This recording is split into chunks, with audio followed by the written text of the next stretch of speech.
Mga Lods, magandang araw sa inyo. So may papakita pala ako sa inyo dito, yung about sa dunk ni Draymond Green. So iniisip ng iba sobrang simple lang, nagbigay ng screen na libre and then dumang sila. Ang sabi nga, mali daw yung bantay, wala daw naging bantay, ganyan. Actually hindi yun. Napaka high IQ ng pangyayari na to.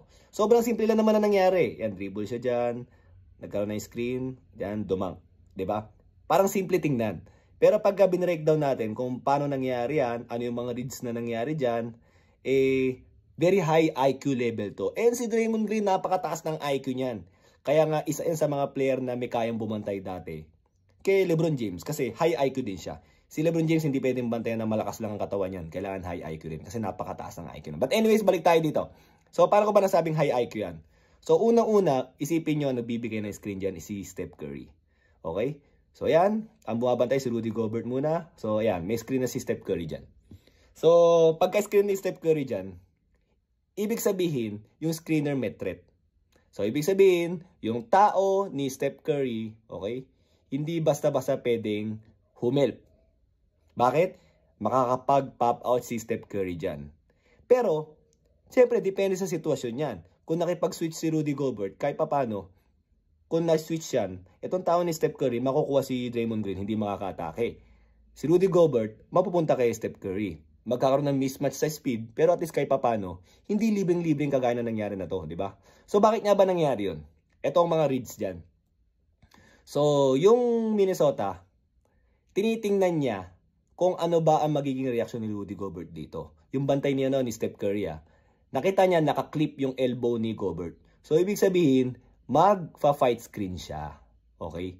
Ibig sabihin, magpa-fight screen siya. Nakaklip eh. So, pag fight screen, ibig sabihin, hindi niya iiwanan yung tao niya. Ibig sabihin, hindi iiwanan ni Gobert si Draymond Green. Susundan niya. Kung susundan ni Gobert si Draymond Green, hindi pwedeng mag-show up yung tao ni Steph Curry kasi dalawa sila halos tatao doon bago makarecover si Gobert and bago balikan niya si Steph Curry. O sige, pakikita ko sa inyo sa board . Ito. So, kung sakali, nagbigay ng screen, di ba? Pag ito matake ito, dahil ito magpa-fight screen, kung ito, magpapakita saglit dito, okay, para makarecover to, makakalabas na to, tsaka siya pupunta dun. So, yung time na yan, baka naipasa na yan, nakatira na, bago siya makabalik. So, hindi pwedeng ito mag-show up, kasi si Steph Curry ang bumabantay dito. Ang problema lang, ang pwesto ni Rudy Gobert dito is parallel. Ibig sabihin na parallel, ganyan. Hindi siya nakaharang, parallel siya. So, ibig sabihin may open lane si Draymond Green dito. So, ngayon, ito nag-iisip to, ano ba? Kukunin ko ba to? Magpa-fight screen to? Or pupuntahan ko to? So, medyo nagkaroon ng confusion. Si Draymond Green, alam niya na yan. So, ano naman ang reads ni Draymond Green dito? So, dito mga Lods, ang reads naman ni Draymond Green dito, alam niya na to. Ayan. Pagpa-drive siya rito, pag nakita niya na ito, si Gobert, na delay na, ayan, delay na si Gobert dyan eh.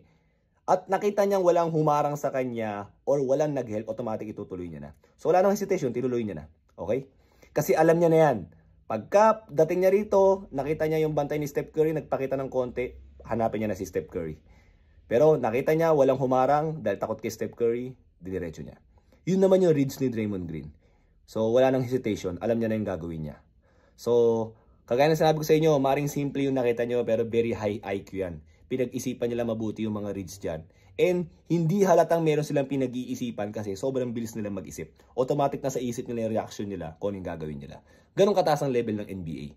So mga Lods, sana meron kayo natutunan sa simpleng video na to. Okay? So yun lang mga Lods. Thank you!